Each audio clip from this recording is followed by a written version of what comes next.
Hello, loves. I am Saida Love, and I'm gonna just share a few things with you. I don't know. This is all new for me, so just gonna see how things go. Today, I'm going to talk about obedience being better than sacrifice. That is First Samuel 15:22. I'm not gonna go like do a whole Bible study or anything, but I just want to talk about some things in the natural about like how obedience can be better than sacrifice. For me, I've had so many situations where I've chose to be obedient, and then there's other ones where I chose to be disobedient.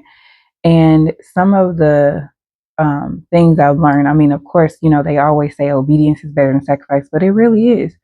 I remember a time when I heard the Holy Spirit talk, and sometimes we don't always know that the Holy Spirit is talking to us, right? So I was driving down the highway and I heard the Holy Spirit say, switch lanes. Now I'm in the lane by myself. I'm driving down a 2-lane highway. I'm by myself. There's no cars in sight. I'm in the slow lane. I'm like, Lord, why do I need to switch lanes? But it was this, I'm thinking all of this within a matter of like a second. And so I was like, well, all right, I'll go ahead and switch lanes. And I kid you not, and this was probably within a second or two, like when I heard switch lanes and I decided to switch lanes. And so I switched lanes, and out of nowhere, there was a deer that literally almost nicked the back of its leg. Now, mind you, I have great vision. I'm driving down the highway. It's a middle of the day. It's bright and sunny outside. I don't see a deer anywhere. My peripherals are working just fine. How did this deer end up in the middle of the road when, as I was driving, I wasn't speeding, I wasn't going all crazy or whatever, but it was just the Holy Spirit spoke to me and I listened. And had I not listened, I would have hit that deer and it would have done a lot of damage to my car. So, that's just one of the times when obedience was better than sacrifice, because I would have sacrificed, possibly my car, even my life, even the life of the deer. I don't want to kill a deer or anything like that. Uh, Another time that actually happened, this is, I believe, it's sometime later, after it's maybe a few years later. I was actually driving down the highway at night and I was on my way. It was a long distance, maybe 2 or 3 hours. And I was like, man, this traffic is going so slow. I'm like, okay, I'm going to speed up and just, I'm on like I think a 6-lane highway. I'm like, I'm going to speed up and just keep going, because why am I going slow and everybody's driving so slow? And I feel like I heard the Holy Spirit say no. And I'm like, why can't I speed up? And within a matter of seconds, again, a semi truck, which was over in maybe the 3rd or 4th lane, veered over across the lanes. Now, had I sped up, I would have been right underneath this semi truck. It veered over across the 3 or 4 lanes that it was over on our side. It went across the concrete median and it ran over some other cars on the opposite side that were coming past. And it stopped on top of those cars. Now, once again, had I not been obedient to the Holy Spirit or to, what God had told me to do, then I could have been underneath those cars and that would have definitely could have ended my life. Definitely would have damaged my car, if I was still alive, and it would have damaged my body. This first session that I'm having where I'm talking is really obedience, because I feel like God has told me to do this. I don't know why. I'm like, Lord, why? Who am I? Why do you want me to share about my experiences and stuff? But yeah, so I don't know what is to come. I don't even know what to really say or how to go about saying it. But I just feel like I want to be obedient to what God is saying. I know that if God is telling me to do it, then his ways are not our ways. He knows more than we do. He has a plan in store. And so even when we don't understand it, even when we don't when it doesn't make sense to us in that moment, or when we don't feel like doing it, obedience is better than sacrifice.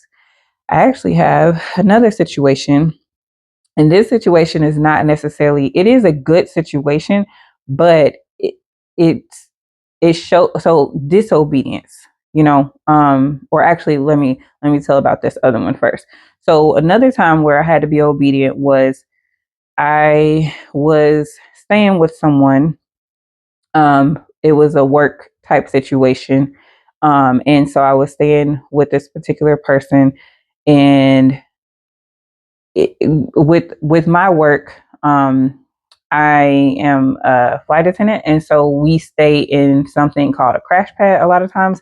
And so basically, it's just like a house that someone rents out, and they rent out the beds in the house because let's say you live in Denver, but you're based in Chicago.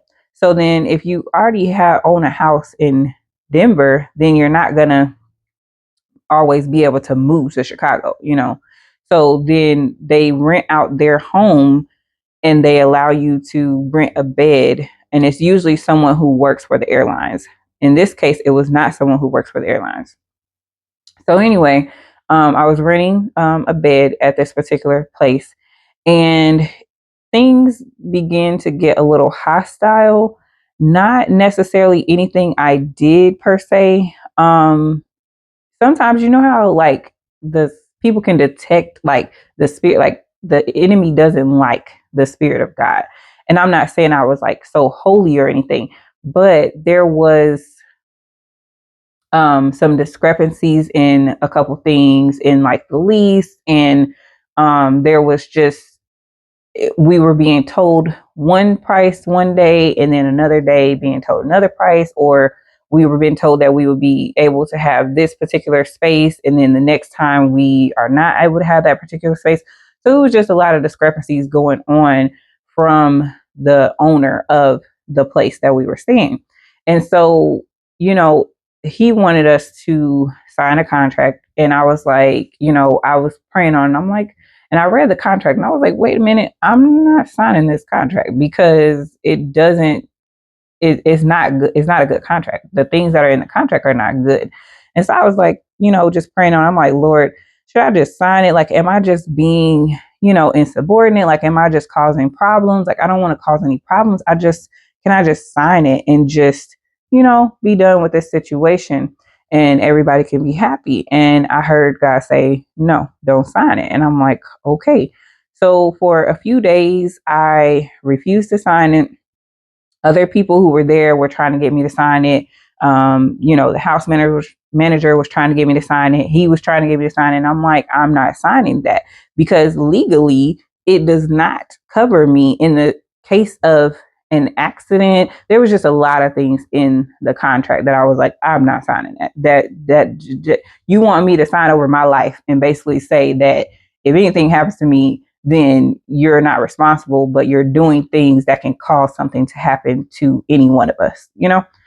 So anyway, for a couple of days, we go back and forth. I'm just like, it's getting tense in the house. I'm like, I'm not going to sign this. Like, I just, I'm in my head, I'm like, okay, God, I'm not going to sign it. So then it comes to the point where some time passes. I don't remember how much, but he's like, either you sign this, by I think it was like tomorrow or something, or you're gonna have to leave. Now, mind you, I'm in a different city that I'm not used to. I haven't been down here that long. And then, I don't have anywhere else to go. I don't really have the funds to be able to purchase or to be able to, get a new place to go.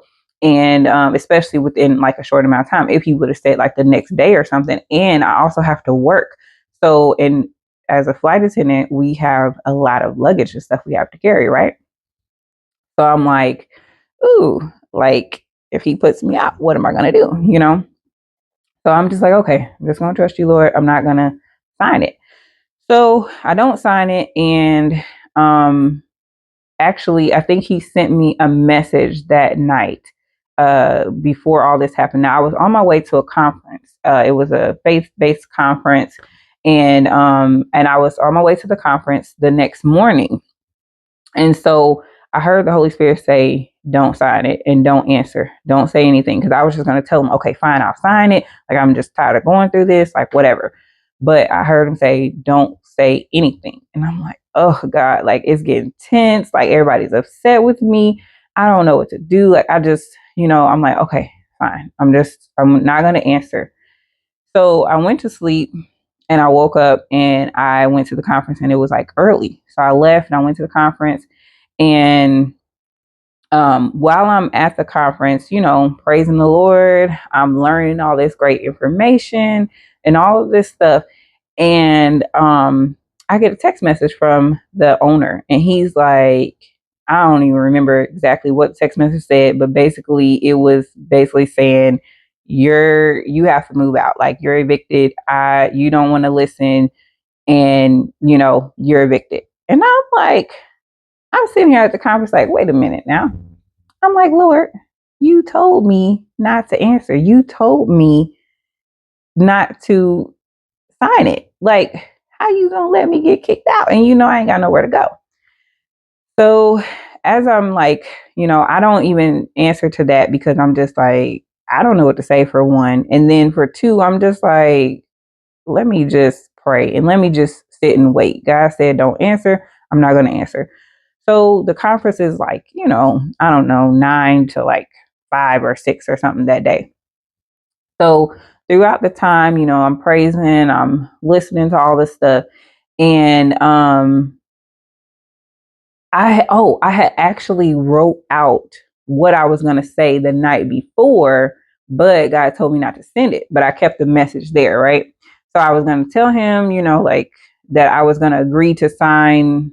I don't remember the whole situation, but I basically was going to kind of like come to a different agreement with him. And that I was going to let him know. I think he wanted me to let him know by a certain time if I was going to stay for that next month or something. And I was going to answer him and say that, but God said, don't say anything, don't say anything at all. So I was like, okay. So I had the message that I had wrote. So as I'm sitting there through the conference, a couple hours passed by and he's already like texting me all mad. And he's like, oh, you're evicted, blah, blah, blah. You got to come get your stuff, blah, blah, blah. And so I'm just like, Lord. So I just went on ahead and I just kept with the conference. And then I eventually got the go ahead from God to say, go ahead and send him the message that you were going to send him. So I sent him a message and he's like, oh, like, so now he's happy because like basically he's just trying to pressure me into signing it. Like, he was trying to pressure everybody into signing. He was trying to pressure everybody into doing a lot of different things. And he was just, yeah. So anyway, he's like, okay, well, you could stay. So anyway, the later on, I think I got to stay for like another month, and then, or I don't even know if it was another month or maybe a couple of weeks. I don't know, but eventually I did get evicted because it was some other stuff that I was just like, I'm not doing. Like, this man is just, this does not make sense. I'm not agreeing to this kind of stuff. And so eventually I did actually end up getting evicted, which was fine because where the obedience comes in is I didn't say anything. And in my mind, I'm like, Lord, I don't have anywhere to go. I don't have money. I have to work, you know? And even though I didn't say anything, God still worked it out. And sometimes I think that like we are like, oh Lord, do this, Lord, move this mountain, Lord, part the Red Sea, Lord, do this, do these miraculous things in our life. And it's like we don't allow him to do it because we're like, oh no, I have to work this out on my own. I can't allow him to let me get kicked out. I can't allow him to do this or do that or her or whatever. And so yeah, so I was just like, okay, well, I ended up getting to stay, I think, another 30 days. And then he, gave me another eviction notice, and that eviction notice was actually a real eviction notice. But also, what God did in this time for my obedience of just being silent was that he, instead of him saying you have to move tomorrow or you have 3 days to move or something, he said you have 30 days. So 30 days gives me time to be able to find something else, which I was gratefully able to move into an apartment with one of my coworkers and friends that was at the place. And so we were able to actually get us an apartment within the 30 days. And so, that's just another testament to how obedience is better than sacrifice. Because had I said, oh, okay, well, I'll just sign it because I didn't want him to be mad, or I didn't want the environment to be uncomfortable, or whatever the case was, I don't know what I could have been signing. What if I would have, he was doing some work on the house. What if a lamp would have fell on me, or I don't know, a piece of wood or something, and I would have, got seriously injured. And, so it's like, it's just trusting God in that. Like, God is sovereign. Even if we don't understand, God knows, and he can see the full picture, even though we can only see what's happening in that moment. And so, yeah, it just gave God a chance to work. And it also kind of challenged me, but it helped me to like act in obedience, because we have to act. We can't just say, oh, God is going to do this, and we don't give him the freedom to do it, and we don't partner with him. We have to partner with God in like whatever he's trying to do. And if he's telling us to do something, then we have to be obedient to that, because there is a sacrifice that comes with disobedience. So let's talk about that. So I'm not going to go into this full story right now. This will be saved for another day. But one of the times that I did decide that I thought I knew better, or that I wanted to be disobedient, man, it opened up a can of worms in my life. So I had, gotten on a dating app like some years ago, and everybody's talking about dating. I'm like, oh, I want to date now. I have been out of the dating scene for a long time now. I've been like renewed and cleansed, and God is like, doing all these great things. And I'm just like, okay, well, um I'm like, okay, so I got on the dating app. I dated for a while. I moved to a different city, state, dated for a while there. And then I was like, you know what? This isn't working. Like, I'm not getting people who are, serious, and just wasn't working. So like maybe a year, I get off the dating apps for like maybe, some time. And in between, I've kind of like gotten off for some months or something. I'll go back, and then, so this particular time I decided, okay, well, I think some friends or something were telling me that they had met this good guy on the dating app and it was going good. They had been dating for a few months and all that. I said, you know what? I kind of think I want to get on the dating app again, because it's been a while and I think I want to get out there again. So I download the dating app. I go through, fill out my profile, put my pictures up there, everything. So I get all these people that are coming, approaching me and commenting, messaging me and stuff like that. So I'm like, okay, cool. Like I still got it, like, so anyway, um, after I did all of that, and it takes some time to set up your dating profile. You got to think about like, ooh, what picture should I put? What should I put to make it sound good? So I spent all this time, redoing my dating app and putting it out there. And now I'm getting people that are coming. And I heard guys say, delete it. And I was like, what? So, I decided to be hard headed or disobedient. And I was like, I don't think he meant delete it. Maybe I should just not get on there as much. And so I was just like, well, I'm not going to delete it, but I'm just going to, not get on there as much. Or I'm just going to, just keep the app, because I don't want to have to go through setting up the whole profile and all that again. But I'm just going to keep it. and I'm just not gonna really use it like that. So I don't even know how much time passed. It probably wasn't that much, maybe a week, maybe 2 weeks. And I meet someone who I should not have met. Let's just put it like that. And this person turned out, we ended up talking for a while. And this person turned out to be, how can I put this nicely? A very bad symptom of disobedience. I went through a lot in talking to this person, and it turned into a very toxic relationship. It turned into a very toxic being. It took me into a really bad state of mind, and it just caused me to fall back into things that I had once been delivered from. And the person was not even, would not have even been on my radar. But I think because, like, when you react in disobedience, it's like, okay, you want to be disobedient. I told you to delete the app. So if you would have deleted the app, this person would never even got to you. But now, since you want to walk in disobedience, you're going to reap the consequences of that. And it was as if I was like kind of blinded to a couple of things that I should have seen, like that should have been a red flag in the beginning, where I should have stood up and said, I'm not even going to go into this relationship at all. But I decided that I was going to go into this relationship.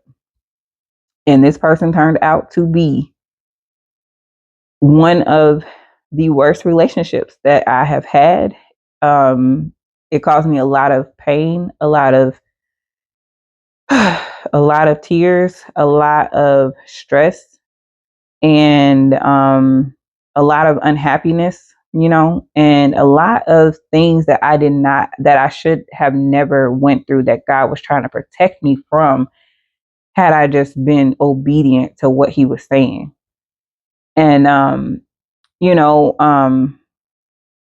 yeah, like it just opened up Pandora's box. It opened up for a lot of different things. And a lot of times when we're disobedient, we might be like disobedient in this area, like, oh, I'm just not going to do this, or, oh, I'm going to do it this way, or I'm going to halfway do it, or, whatever it is. And then that one act of disobedience opens up for another and another and another. Because when we sin opens the door for the enemy to now come in, and he has free reign, and you can't choose what he chooses to do, you know? And so, yeah, obedience is better than sacrifice.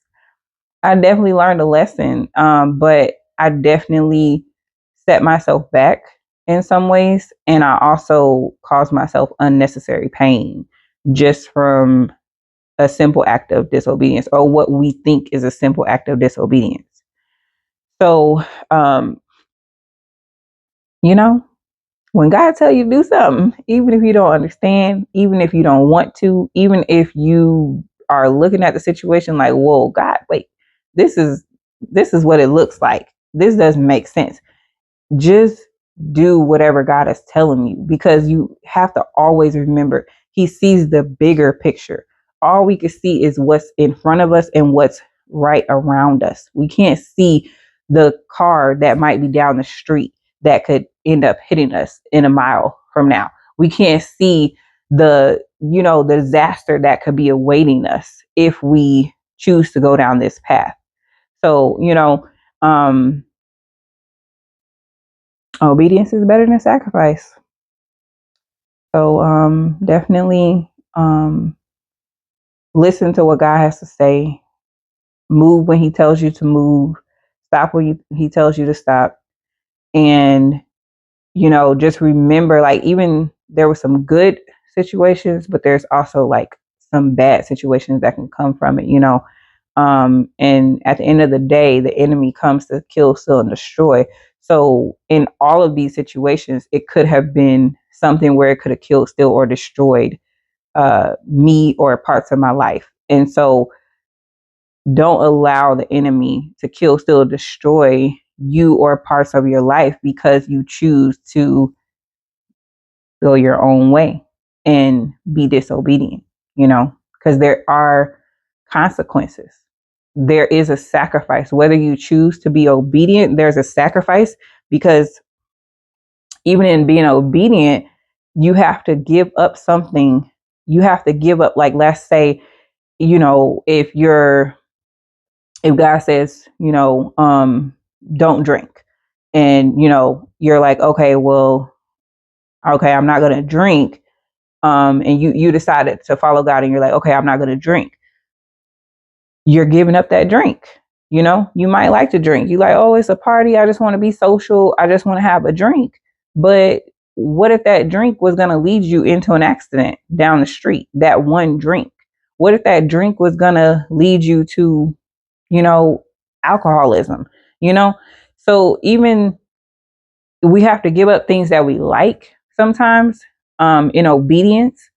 But then what are we giving up that we don't like in disobedience? You know what I'm saying? We get to keep this thing that we like, but then what else are we gaining, or what else are we sacrificing from the thing that we think we like, or we think we want? Because for me in that situation, it was my peace, it was my joy, it was my it was a lot of different things that I gave up from choosing to be disobedient and go with this man who God did not call me to be with, you know? So anyway, thank y'all for tuning in. I don't know. I'm just trying to go with what God is trying to have me to say. Like I said, I don't even know. I don't know. I just know that obedience is better than sacrifice. And God said that I need to post a video and I need to do it today. And so I said, okay, I'm going to do it. It took a lot to get here, but I'm here. I'm going to do it. I've been fighting against so much just trying to get here to do this video. And I hope and pray that even if, like, I hope and pray one person hears it, and it's like that one decision that you were going to make to, where you might have chose disobedience, even the small act. Think about it. Even the small act, you would think like, oh, well, you switching lanes is not really being disobedient, but it is, because God saw something that was ahead that I did not see, and it could have led to disaster, So, yeah, just go with God and just remember that, He knows more than us and His ways are not our ways. And, we're not that smart, we need God. And if God is speaking to you, allow Him to speak and follow what He's telling you to do. Well, that's all I have for today. So, like I said, thank you for tuning in, and I hope that it was helpful in some type of way. And y'all take care. Bye, loves.